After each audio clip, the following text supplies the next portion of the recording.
Hannah, very much. So welcome everyone, and thank you very much for joining our webinar today. We're going to be short and snappy, myself and Nick, in terms of what we cover today. And we're here today to talk about how you can deliver a world-class candidate and employee experience virtually. So just myself, so I'm the strategic lead for talent here at MyKindaFuture. And I also sit on the board for the Institute of Student Employers. So part of what we do here at MyKindaFuture is around early talent.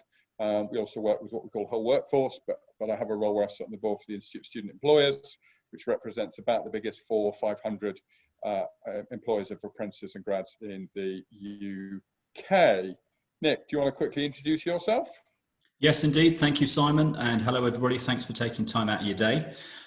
So very briefly, I've had a history and a career in talent acquisition, run my own agency for 14, 15 years, and then was director of talent acquisition for the Rank Group for between 5 and 6 years, and then set off on an interim career with Prezzo Restaurants and most recently with Merlin Entertainments, where I was their global resourcing director, and also did a stint in the Sunshine State of Florida, where I was setting up an HR shared service for Merlin, and now back in the UK with my talent acquisition head on, and very pleased to be joining you. Thanks for the invite.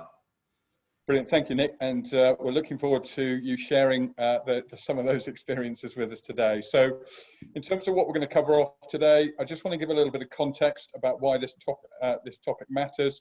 We all know it does, but just some research and data about, some of which you'll be familiar with, I'm sure. I'm also going to share our rule of 6, and in the current world, since Monday of this week, we've all been living here in the UK with our rule of 6. Fear not, I'm not announcing some governmental change, but we've got 6 questions that I'm going to be asking Nick to cover. I'm not going to be getting into the pain of how you get tested. Having a daughter who's got COVID symptoms, I live in Cheltenham, and my wife is taking her 3.5 hours to Liverpool today to get her tested. So we're going to be covering 6 questions today. And then what we also want to do is obviously answer questions that you've got. So please use the chat function in this to pose any questions you've got. And Hannah will make sure we cover off as many of those we possibly can at the end of the session. And then finally, we'll just I'll be asking Nick just to share some kind of key takeaways from today. So these are some of the kind of companies we work with at MyKindaFuture. Some of you will know us, I know, but some of you may not.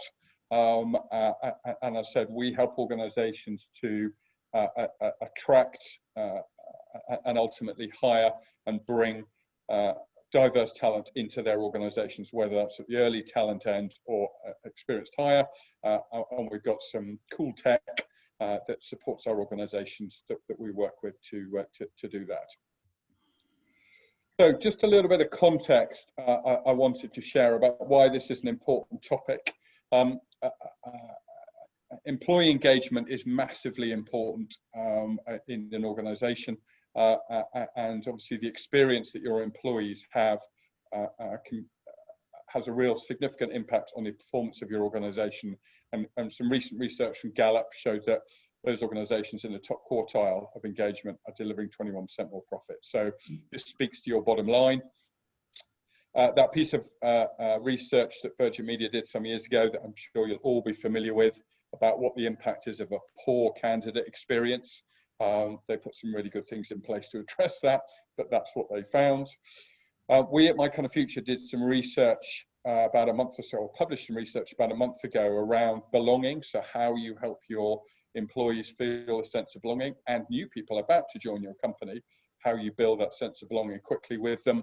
And one of the pieces of evidence that came out from it was that employees who don't feel they belong in their current employer, 80% of them are considering leaving within the next 12 months. And you certainly don't want that happening with your best people.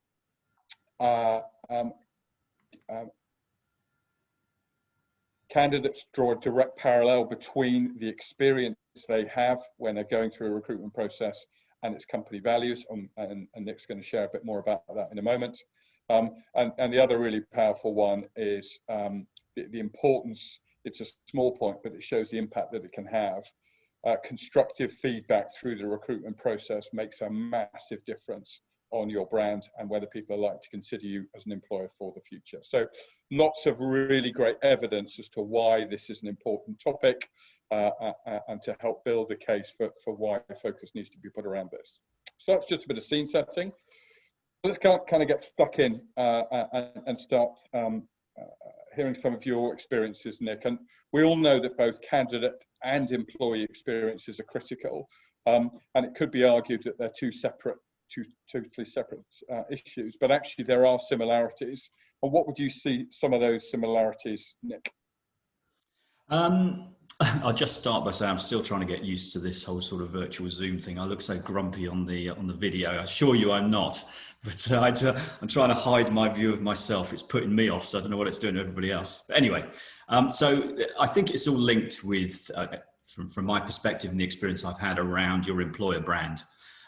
It's absolutely central and key to both an employee experience and a candidate experience.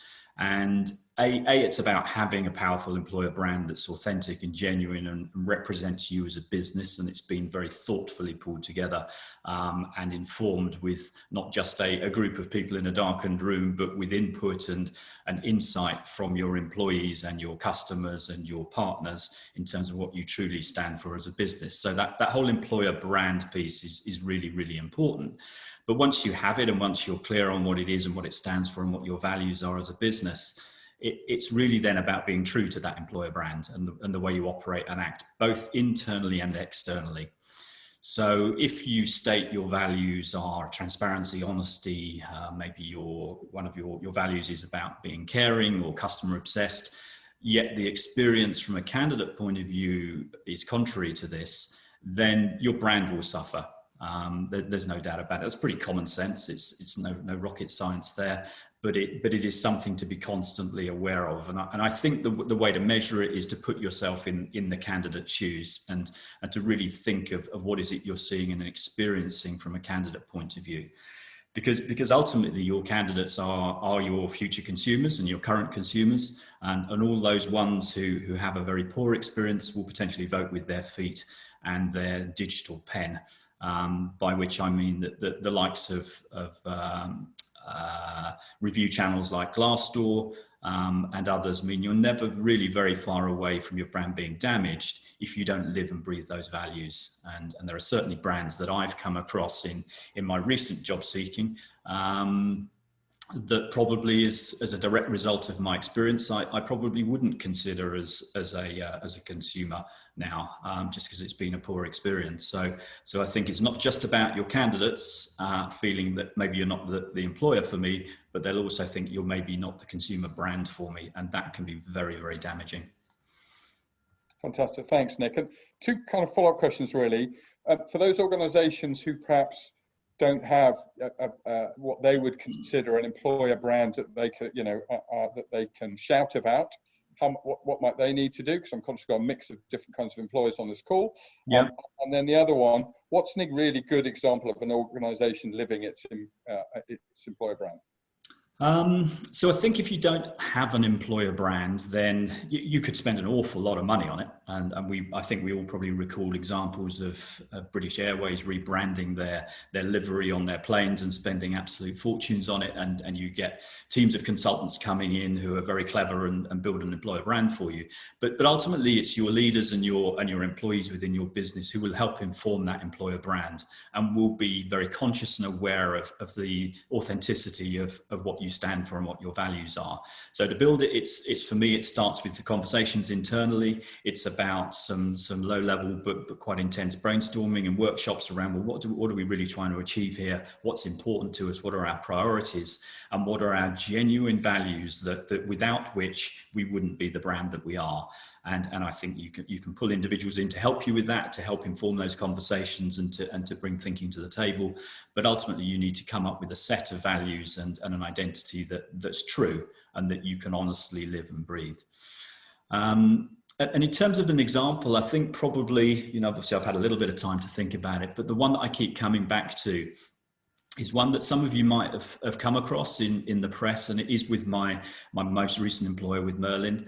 And they very recently released a couple of beluga whales from, they rescued them from an aquarium in China that was inherited as part of their sea life program. And they flew them 6,000 miles from China and invested in and made a significant donation to an Icelandic sanctuary, where those two beluga whales, little white and little grey, I think they're called, probably to do with their colour, are now swimming around very contentedly in a sea life sanctuary in Iceland. And that was an absolute reflection of the brand values around caring, doing what they say, and having ownership. And those were just three of the values of that brand. That whilst there was no commercial benefit necessarily to doing it, it was the right thing to do, and was absolutely in line with what Merlin stands for as a business in terms of its environmental perspective and how it cares for its animals.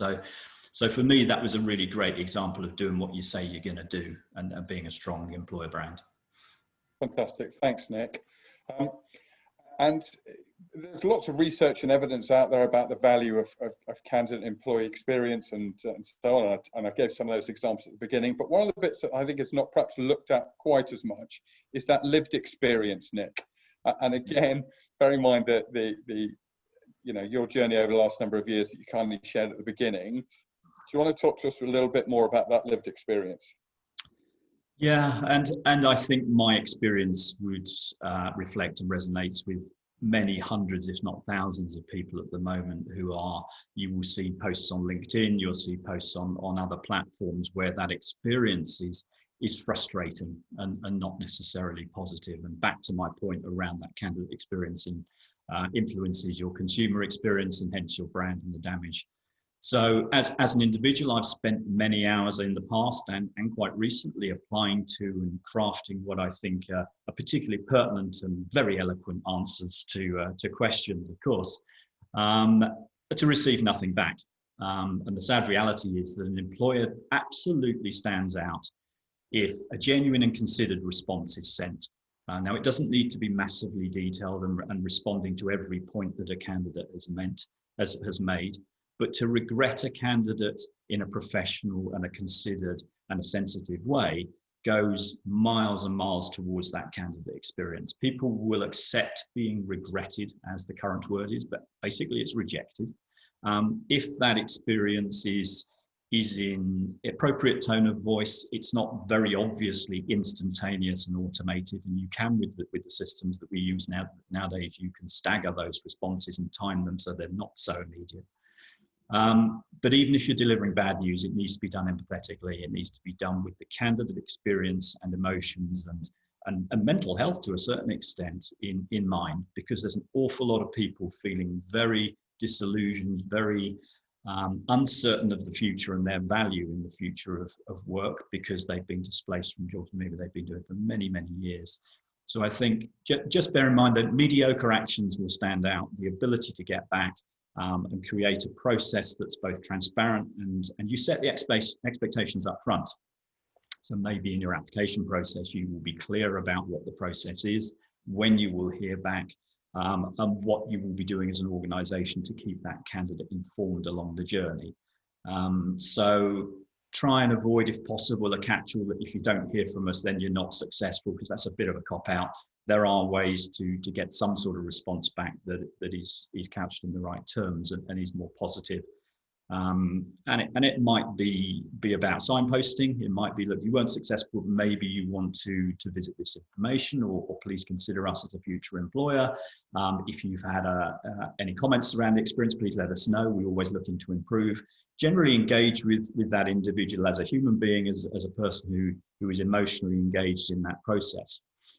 But I think there's one other point, because the ability to apply so quickly online does potentially lend itself to candidates being lazy, and the ease of applying, clicking a button, sending a CV, and then being miffed because nobody's responded to you. I think there is an element of responsibility from a candidate point of view to invest some time and effort in that application process. And to be aware that you are part of the problem if you're just applying and spreading your CV around left, right, and centre without any effort or intent to respond to particular questions in the application process. So I think it's a bit two-way, but as an employer, we absolutely have a responsibility to be genuine and authentic and responsive. Brilliant. Thanks, Nick. So what's really, just listening to you there, the things that really stand out for me that we need to be focusing on is be transparent about the element of automation. Yes. It is a reality that we use. So let's be open and upfront about that in a positive way. Yeah. Let's be clear on what we filter on. So let's be really upfront about what we are looking for. And the timelines, when they're likely to hear. Yeah. And find ways for that message to feel as personalized as we can possibly make it. And that links really nicely into the next point, Nick, which is, in the current economic climate, and I'm sure any employers on this session will be experiencing this right now, the volumes of applications are skyrocketing. Yeah. So what are the risks to that, Nick, and how can you still provide a great candidate experience? Because there is a huge risk with these volumes, that two things are going to happen. One, the candidate experience is going to bomb. Yep. And secondly, there are potential diversity issues as well, I suspect, in terms of who gets through the process. So what are those risks, Nick, and how can we mitigate them? So for me, one of the areas I've been working on whilst I was in a period of furlough is been looking at the association of talents that you look for within a particular role, and being a little bit more not creative, but a bit more informed about and genuine about the talents that you're looking for. So make sure that your job descriptions and your adverts are relevant for the talents that you're looking for, not putting in filtering requirements or qualifications or certifications that you're not necessarily going to use. So be very upfront so that you're clear what you're looking for and that those talents are aligned to the role in question. So if somebody displays those talents, then they are likely to be more successful in that role. And be very clear in the application process that you would like to see how an individual's experience or hobbies or interests or pastimes or background aligns with those talents for you. So for me, that's the first thing. Spend a bit more time, take a bit more pride around how you write that job description and make it absolutely relevant and appropriate for the role in question. That way you have something you can come back to. You can refer to those talents or evidence of or lack of as one of the reasons why maybe somebody's not quite as suitable as they could be and why they're not necessarily being progressed. But the next part for me is the use of technology and how we can keep a candidate engaged in the process and not try and catch them out. I think there's a danger that it's easy for an employer to use the interview and the application process as a mechanism for deselecting people by not being upfront and transparent about what you're looking for. So be very, very visible about this is what we need. This is the talent, the experience, the background, the expertise that will make you successful. Please show us how you've got it. And we're not trying to catch you out. We're being very upfront and transparent about it, and provide them with as much information about you as a business, your values, your aspirations, your motivations, your vision, so that individual can really align their capabilities with what you're looking for. This is not an us and them. This is a help us to help you be the right person for this job. And I know you guys are working on and have got a very effective platform that enables you to present that information to candidates and drip feed them along that candidate journey through your connector platform. So something like that, where you can send them video content, you can maybe send them event information, you can send them your set of values and how they apply to the role in question, and generally keep that candidate more informed in the process. And I think by doing that, you end up with a better quality of application, a better fit, and the assessment becomes easier. And build into it some of the regretting processes that, as we said earlier on, are transparent, and the expectations set up front that this is how we will manage your application. Because the not hearing back bit is the compounding of the feeling of worthlessness and despair and heightens those mental health risks, which are all too prevalent nowadays. Now, I know we talk a lot more about it, and probably they were there before, but I think with what's going on in the world at the moment, we need to be very conscious of how that individual feels as a result of the experience they've gone through. Yeah, brilliant. Thanks, Nick. And that really gets me, again, key things that I'm hearing from you there is, be really clear about what you're screening for, but why that matters to the role. Yeah. for why it's important, you know, and if you have got those things, great, keep going. But if you haven't, maybe this is not the right opportunity for you. And then set them up for success. So support those individuals Yes. through the process. Because again, coming back to that diversity agenda, not everyone has the same network of support around them to help them navigate that process. It doesn't mean they won't be great in the job. They just may not be have the same level of support when it comes to helping them get through that process. And again, come back to your candidate experience. What that's got me thinking about is, even if I haven't been successful through the process, I've learned from it as a candidate. Yeah. It obviously applies to people applying for internal roles, so with your existing employees, as well as obviously people applying externally. Yeah. And maybe you can build in a mentoring capability there, a touch point. It might be online, it might be through a sort of a chat room of some sort, or it could be a telephone conversation. If you need more information, reach out, talk to us. And that candidate experience then is far more positive. But of course, it's an investment of time and effort and energy. But how important is your brand at the end of the day? Yeah, and that's the authenticity piece, isn't it? Talk to us, you know, provide people an opportunity to connect with real people, and that feels very authentic. I know we're going to touch on that in a moment, Nick, when we talk a bit more about the use of technology, and I'm also conscious of time. So let's keep moving. Okay. This event is all about being world class. So and there's two areas to look at. So what does a world class candidate experience entail? Nick, you've had global roles, as you've talked about. What are some of the key elements? I think it's the whole wrapping up of all the things we've talked about, really. They experience transparency and authenticity around what's being asked for and what the journey is going to be like. They have an element of feeling that any responses are, to a certain degree, personalised. Whilst there may be an automation to them, there's a tone of voice, there's a language, there's an understanding that unfortunately it's not possible to engage face-to-face, personally, one-to-one with everybody. But they need to feel genuinely that it's been fair and equitable, that they haven't been discriminated against, they've been considered, and that they're being given some sort of insight and advice and guidance around what maybe they could have done better. If there wasn't enough information, if they didn't fill in all the application areas, then you need to spend a bit of time doing that because it's important.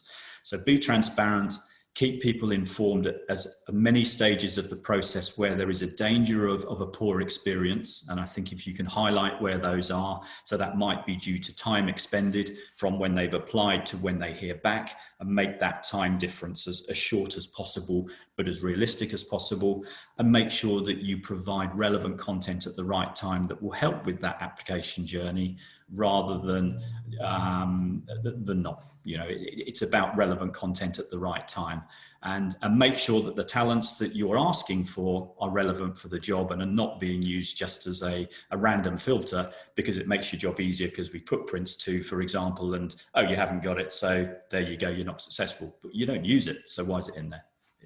I think they're the key things for me. None of those are particularly complicated, but it is about a time and effort and energy and a process that you've got to adhere to, and it's tough, it's hard. Yeah, that's definitely what's coming through, Nick, is just putting some extra investment and time into those elements. You'll really reap the rewards from an employer brand point of view, both with external and internal staff. That's brilliant. Nick, we've got about 5 minutes left, so we've got a couple more questions to cover off. A world-class employee experience, in terms of what does that entail? So you've talked about it from a candidate point of view. What about an employee experience, and particularly relevant now with all the talk of furlough coming to end, et cetera, et cetera? Yeah, and it is really pertinent at the moment, isn't it? So again, you can use the same sort of platforms as we've been talking about to keep your employees engaged whilst they're on furlough, because you're going to have two sets of scenarios, I think. Now that I'm no mind reader or fortune teller, but to me, it seems as though you're going to have the people who have been on furlough who will be sitting there feeling a little undervalued potentially. If they haven't been communicated with, they'll be expecting in their minds that when they start back that they're going to have to hit the ground running and that they need to get up to speed. Some of them might have had 5-6 months of not working and not being allowed to engage with the business because that will disrupt your furlough payments. So they will be coming from a position of feeling a little bit overwhelmed and a little bit underprepared potentially to return to the world of work. And they may be going head to head with another group of colleagues who've been there all the time, holding the fort, probably doing a load more work than they've been doing before, who will be absolutely bedraggled and beaten up and exhausted.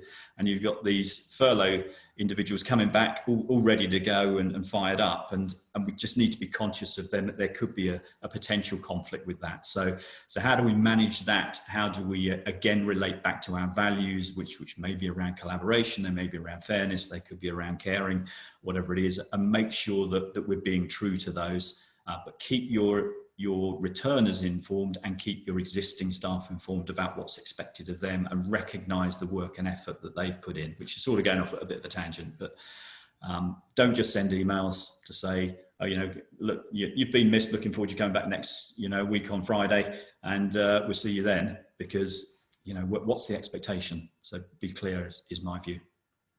And linking to that, Nick, and comes to our final question, is the issue of scale. We talked earlier about the recruitment process. Numbers are going to skyrocket. People coming back from furlough, we know huge numbers, touching almost 9 million people were furloughed at its peak. So you're talking about, for a number of organisations, that's significant numbers of people coming back into work. So how can employers do all of this at scale without, as we've talked about, individuals just feeling, you've rushed this, I don't feel ready, I don't feel prepared, I don't feel, it's not personal to me. How do they do that, Nick? I think don't assume everybody's the same. I think you'll find that different employees will have different levels of confidence, will have had different experiences with furlough, some very positive, some not at all. So I think it's about making information and support and guidance and mentoring available and accessible as and when that individual requires it. Now, if there's obviously changes to policy or process or health and safety as a result, then we need to ensure that people have seen that, have understood it, have recognised it and confirmed they've understood it. So, the sort of platforms like Connector we're talking about and others will enable you to track and trace that viewing of content that's mandatory, but also use those platforms for providing help and guidance and mentors that dip into it if you need it. If you're feeling a bit uncomfortable about this, then there's some information for you. And don't just send loads of email after email, bite-sized chunks of knowledge bites and information and support. Be welcoming.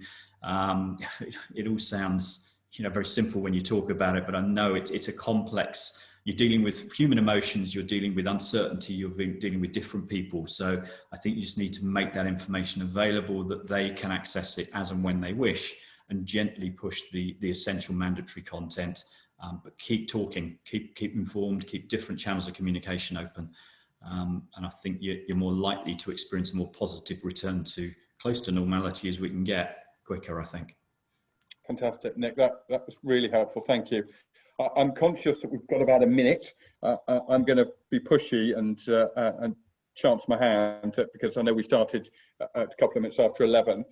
So two things I'd be keen to do. One, Hannah, if there are any questions that we can quickly cover off, there might be some more detailed ones which we might come back to individuals on or share more widely across the group. Any questions standing out that we've got that we can quickly answer so people can come off this this call because we've taken our time.